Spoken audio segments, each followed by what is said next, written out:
여러분 안녕하세요. 이야기하는 남자 알겠습니다. 전 세계 축구 팬들의 기대를 받았던 가레스 베일. 그의 토트넘 복귀전이 지난 웨스트햄전에 있었습니다. 하지만 토트넘에서의 그의 두 번째 데뷔전은 사실상 그가 마드리드를 떠나 런던으로 건너올 때 꿈꿔왔던 모습은 아니었을 것입니다. 그리고 그의 경기력을 기대했던 수많은 팬들의 바람에도 부족했던 것이 사실이죠.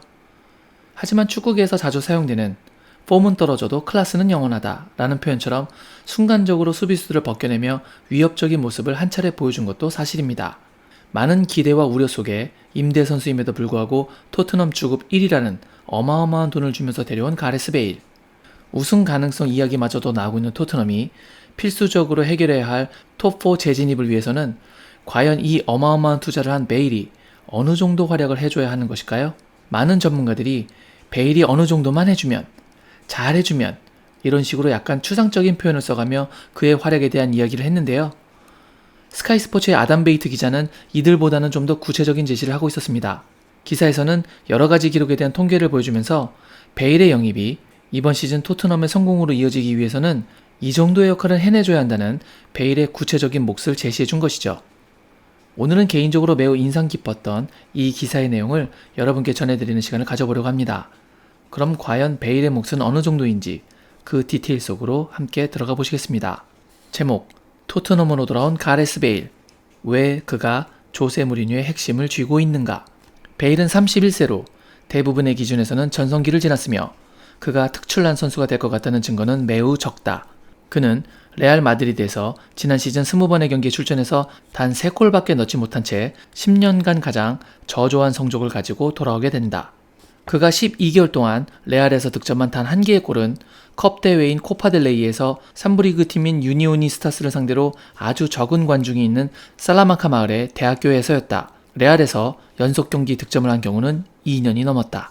여기까지는 베일의 현재 나이와 최근 부진했던 그의 경력에 대한 문제 제기를 하고 있습니다. 기사 계속 이어나가겠습니다. 그가 다시 일어설 수 있을까? 진짜 두려움은 베일이 단순히 상대편과 상대하는 것이 아니라 서포터들이 처음부터 베일에 대해 갖고 있는 기억과 상대해야 한다는 것이다. 구체적으로 말하자면 그가 화이트 하트레인을 떠나 레알 마드리드로 떠날 실력이 있음을 증명했던 프리미어리그 21골을 넣었던 시즌에서 페널티 박스 바깥의 골이 9골이었는데 그런 강력한 파워의 슈팅 능력을 넘어서는 모습을 지금까지 그 누구도 보여주지 못하고 있다. 확실히 팬들이 기억하는 베일을 지금의 베일에게 기대하고 있는 팬들의 마음이 베일에게는 큰 부담이 될 수도 있습니다. 기사에서 21골 중 9골이나 페널티 밖에서 득점한 선수는 베일밖에 없다고 했기에 제가 그 해당 시즌의 기록을 좀 찾아봤습니다. 당시 득점 1위였던 맨체스터 유나이티드의 로빈 반 페르시는 26골을 넣었는데 그중 3골만이 박스 바깥쪽에서 득점을 했었고 득점 2위였던 리버풀의 루이스 수아레즈는 23골 중 5골을 박스 밖에서 넣었습니다. 그러니까 21골 중 9골을 박스 바깥쪽에서 득점했던 베일의 기록은 능력에서나 팬들의 뇌리에서나 모두 대단했을 것이 분명하네요. 만약 이런 기억을 갖고 있는 팬들에게 지난 웨스트햄전 같은 폼을 계속해서 보여준다면 팬들의 실망감은 예상보다 훨씬 커질지도 모르겠습니다. 과연 예전의 이 기량을 되찾을 수 있을까요? 기사로 돌아가겠습니다. 아마도 그것은 이길 수 없는 싸움일 것이다. 하지만 그 높은 장벽을 한 번 더 넘을 수 없다고 하더라도 그것은 무리뉴 감독의 걱정이라기보다는 베일이 남겨놓은 업적의 문제일 것이다. 무리뉴에게 있어 현실적인 문제는 베일이 약 7년 전 스퍼스 유니폼을 마지막으로 입었던 베일을 능가할 수 있을지가 아니라 그가 현재 포워드 라인 오른쪽에서 활약하고 있는 다른 선수들보다 더 나은 옵션이 될 수 있느냐 하는 것이다. 팬들의 바람과는 상관없이 무리뉴가 베일에게 현실적으로 요구하는 것은 다르다는 의미죠. 무리뉴는 팬들의 추억보다는 성과를 내야 하고 그러기 위해서는 이번 베일의 영입을 통해서 그에게 원하는 역할이 있을 것입니다. 그것이 무엇인지 계속 이어나가겠습니다. 베일이 루카스 모우라보다 나은가? 그것은 더 직설적인 질문이다. 루카스는 지난 시즌이 시작된 이후 프리미어리그에서 2520분 동안 5골만 넣었다. 부진한 성적이고 해리 케인과 손흥민이 빛났음에도 루카스는 그들에 비해 약한 공격 라인으로 보였다. 최전방 공격수 3인방의 중요성. 업그레이드 방안을 찾는 것은 중요하다. 그것은 스퍼스를 강하게 만든다. 오른쪽 공격수가 강해지면 그 왼편에 있는 손흥민과 케인에게 분명한 이점이 생긴다. 리버풀에는 사디오 마네, 호베르토 피르미누, 모하메드 살라가 있다. 맨시티에는 라임 스털링, 세르기오 아구에로, 리아드 마레즈가 있다. 메이슨 그린우드의 등장이 있자 무리뉴의 옛 구단 맨유마저도 공격이 강해 보였다. 델레 알리는 지난 시즌 토트넘의 세 번째 득점 랭커로 프리미어리그에서 8골을 기록했는데 이것은 톱4 안에 든 각 팀의 팀 내 득점 3위의 기록들에 비교하면 여전히 적은 수의 득점이다. 그러나 알리의 폼이 떨어지면서 그것은 다른 선수들에게 더 큰 부담을 주었다. 베일은 그 공백을 메우는 것을 도울 수 있을 것이다. 비교를 위해서 제가 기록을 좀 찾아봤는데요. 직전 시즌 우승팀 리버풀의 득점 3위는 호베르트 피르미누로 9골, 2위 맨시티의 득점 3위는 케빈 데브라이너로 13골, 우측 공격수인 마레즈는 11골이었습니다. 리그 3위 맨유의 득점 3위 메이슨 그린우드는 10골, 4위 첼시의 득점 3위는 올리비에 지루로 알리와 같은 8골이었습니다. 즉, 팀 내 득점 3위의 골수가 리그 순위표에 얼마나 큰 영향을 주는지 알 수 있는 기록이었습니다. 다시 기사 내용입니다. 베일은 그 공백을 채우기 위해 예전처럼 21골을 넣지 않아도 된다. 이 팀을 더 낫게 만들기 위해 그는 원래 그 자리에서 뛰던 선수보다 더 많은 득점을 하기만 하면 된다.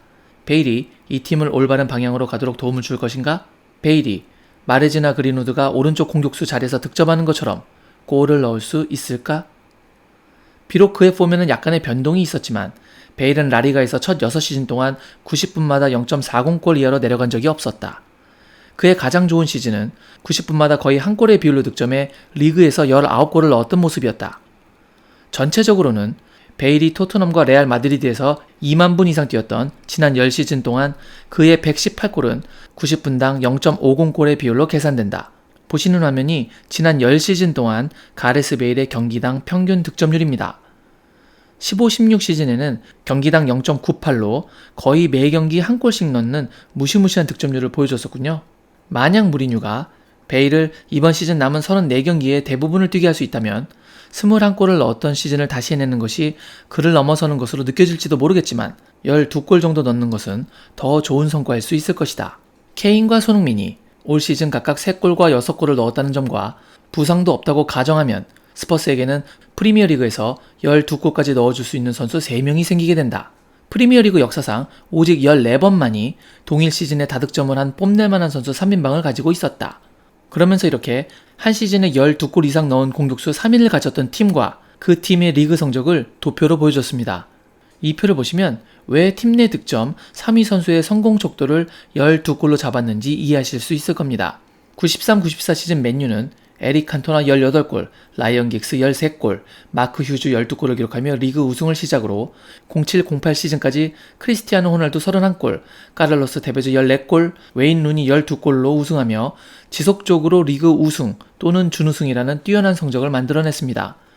08-09 시즌에는 스티븐 제라드 16골, 페르난도 토레스 14골, 디르크 카윗 12골로 리버풀이 준우승. 09-10 시즌에는 디디에 드록바 29골, 프랭크 램파드 22골, 플로랑 말루다 12골로 첼시가 리그 우승. 11-12 시즌에는 맨시티가 23골의 아구에로, 14골의 에딘 제코, 13골의 마리오 발로텔리를 앞세워 우승. 13-14 시즌에는 수아레즈 31골, 스터리지 21골, 제라드 13골로 리버풀이 준우승. 그리고 잊지 못할 16-17 시즌에는 해리 케인이 29골, 델레 알리가 18골, 그리고 손흥민 선수가 14골을 넣어주며 토트넘이 리그 준우승을 해냈죠. 이 외에도 많은 시즌에서 각 팀마다 공격 랭커 탑3가 모두 12골 이상 넣어준 경우에는 리그 우승 내지 준우승을 해냈습니다. 일단 기사로 돌아가 보죠. 토트넘이 3명의 선수가 12골 이상 넣는 화력을 보유했던 것은 16-17 시즌이었다. 공교롭게도 그 시즌은 지난 57년 동안 스퍼스가 잉글랜드에서 2위 안에 든 유일한 기록이었다. 그러나 당연히 이것은 절대 우연이 아니다. 지속적으로 득점해주는 골잡이들을 한 경기에 동시에 투입하는 것은 경기를 완전히 바꾸는 효과를 만들어낸다. 완전한 상태의 베일은 토트넘을 더 좋은 모습으로 완전히 바꿔놓을 수 있는 효과일 것이다. 기다림은 거의 끝났다. 라며 기사를 마무리했습니다. 오프닝에 제가 말씀드렸던 것처럼 토트넘의 필수 과제는 톱4 안에 들어서 다음 시즌 챔피언스 리그에 다시 진입하는 것입니다. 그리고 더 나아가 우승이나 준우승을 한다면야 더할 나위 없겠죠. 그 과업을 달성하기 위해서는 공수 양면에 걸쳐서 좋은 실력이 필요할 것입니다. 하지만 이 많은 시즌의 통계가 보여주듯이 팀 내 듀오의 활약보다는 트리오의 활약이 확실히 더 강력한 것은 사실일 것입니다. 일반적으로 2명의 선수가 36골을 넣는 것보다는 3명의 선수가 36골을 넣는 것이 공격 채널의 다양성을 놓고 봐도 팀에게는 더욱 바람직하겠죠? 토트넘이 우승권을 다투는 팀으로 성장하기 위해서는 이 기사의 통계를 기반으로 생각해볼 때 한 시즌에 12골 정도를 넣어줄 오른쪽 공격수가 있다는 것은 매우 큰 도움이 될 것이라고 생각됩니다. 그런 의미에서 토트넘은 루카스 모우라 또는 에릭 라멜라의 득점이 매우 빈곤한 게 사실로 보입니다. 사실상 좀 잔인한 표현일 수도 있겠지만 전방 3명의 공격수 중 득점 기록만 보면 모우라와 라멜라는 프리미어리그 톱4 안에 들어갈 주전급 선수의 미달인 것은 사실로 보이네요. 루카스 모우라의 시즌 최다골은 4골, 에릭 라멜라의 시즌 최다골은 5골입니다. 여러분은 우승 트로피에 입맞추는 손흥민 선수의 모습을 보기 위해서는 팀 내 3번째 득점원이 되어야 할 오른쪽 공격수 자리에 모우라, 라멜라, 베일 중에 어느 선수가 가장 한 시즌에 12골을 넣어줄 자원이 될 가능성이 높다고 보시나요? 모두의 생각이 다 같을 수는 없겠죠. 그래도 전 개인적으로 모우라나 라멜라보다는 한 번이라도 그 정점을 찍어봤던 베일의 가능성이 더 높다고 보여집니다. 앞서 기사에서 말했던 것처럼 저 역시 베일이 절정의 기량으로 20골 이상 넣어주길 기대하지는 않습니다.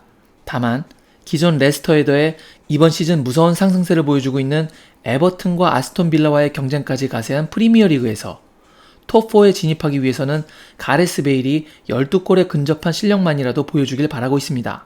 초반에 많은 전문가들이 추상적으로 베일이 잘해주면 이라는 표현을 쓴다고 했었고, 오늘 제가 수치를 통해 좀 더 구체적인 성공 가이드라인을 알려드린다고 했었습니다. 이 기사의 분석처럼 12골을 기준으로 계산기를 좀 두드려보죠. 리그의 한 시즌이 총 38경기인데 12골이면 경기당 약 0.32골의 득점률이군요. 남은 경기가 33경기니까 앞으로 10골이 베일의 목표 득점이 되겠습니다.